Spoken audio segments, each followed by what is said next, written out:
अगर आप वाकई में अपनी ज़िंदगी से प्यार करते हैं तो वक्त को बर्बाद न करें, क्योंकि वक्त ही है जिससे ज़िंदगी बन सकती है। दोस्तों, ऐसा मानना है the great martial artist Bruce Lee का।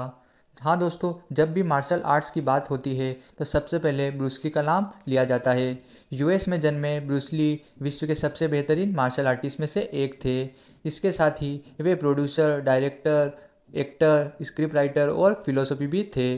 दोस्तों, ब्रूस ली ने बेहद कम उम्र में ही चाइल्ड आर्टिस्ट के रूप में फिल्मों में अपनी जगह बना ली थी। कई लोग उन्हें 20वीं सदी के सबसे प्रभावशाली मार्शल कलाकार मानते हैं।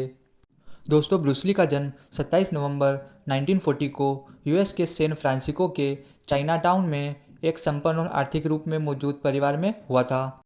18 साल की उम्र में ही उन्होंने वाशिंगटन विश्वविद्यालय में एडमिशन लिया था और बिलों का भुगतान करने के लिए उन्होंने कुंफू सिखाना स्टार्ट किया था ताकि वह अपने कॉलेज की फीस भर सके।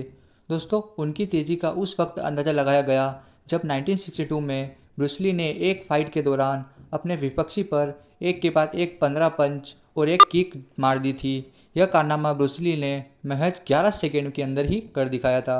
दोस्तों, ब्रूस ली की तेज़ी आम इंसान से कहीं ज़्यादा तेज़ थी। उनकी किक की रफ्तार इतनी तेज़ थी कि एक फिल्म की शूटिंग के दौरान एक शूट को 34 फ्रेम धीरे करना पड़ता था ताकि दर्शकों को यह महसूस ना हो कि वह नकली एक्टिंग कर रहे हैं, क्योंकि एक आम इंसान के लिए इतनी तेज़ी से लात किक मारना मुमकिन नहीं था। दोस्तों, हर किसी का एक आइडल होता है। ऐसे ही ब्रूस ली का गामा पेलान के बहुत ही बड़े फैन थे। वैसे ही बाक्स मोहम्मद अली के भी फैन थे और उनका सपना था उनके साथ एक फ़ाइट करना। दोस्तों, कमाल की बात तो यह है कि ब्रूस ली ने बदमाशों से लड़ने के लिए मार्शल आर्ट सीखना शुरू किया था। फिर उसके बाद से ही उन्होंने पीछे मुड़कर नहीं देखा। जहां Bruce Lee martial art king से आज तक मशहूर है। दोस्तों, ब्रूस ली इतने तेज थे कि उन्हें 3 फुट से हमला करने में 0.05 सेकेंड लगते थे, जो कि आम इंसान के लिए बहुत मुश्किल है।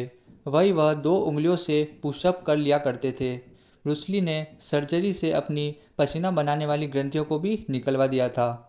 दोस्तों, ब्रूस ली जैसा कारनामा करना लगभग नामुमकिन है, लेकिन एक ब्रूस ली ही है जो स्टील की कोका कोला की कैन में एक छेद कर दिया करते थे। आपको बता दें कि उस समय यह कैन आज के एल्यूमीनियम कैन से अधिक मोटा स्टील से बनती है। दोस्तों, वैसे तो ब्रूस ली की सारी ही फिल्में शानदार थी। उन्हें महज 18 साल की उम्र में ही 20 से ज़्यादा फिल्मों में काम किया था। ब्रूस ली ने सिर्फ 7 हॉलीवुड फिल्में ही की थी, जिसमें से 3 उनके मरने के बाद ही रिलीज़ हुई थी।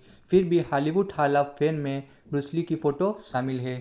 दोस्तों, महान मार्शल आर्टिस्ट और सुपरस्टार ब्रूस ली की अचानक मौत ने कई लोगों को आश्चर्य में डाल दिया था।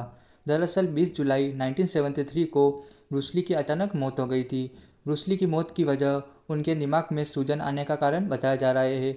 ऐसा कहा जाता है कि सिर दर्द होने पर ब्रूस ली ने पेन किलर खा ली थी, जिसके रिएक्शन की वजह से उनके दिमाग में सूजन आ गई थी और 32 साल की छोटी सी उम्र में उनकी मौत हो गई थी। लेकिन दोस्तों, भले ही वह आज हमारे बीच में नहीं है, लेकिन जब भी मार्शल आर्ट्स की बात होगी ब्रूस ली का नाम हमेशा याद किया जाएगा। दोस्तों, वीडियो कैसी लगी है कमेंट सेक्शन में ज़रूर बताइएगा, और अगर आपने मेरे चैनल को सब्सक्राइब नहीं किया है तो प्लीज़ सब्सक्राइब कर लीजिए।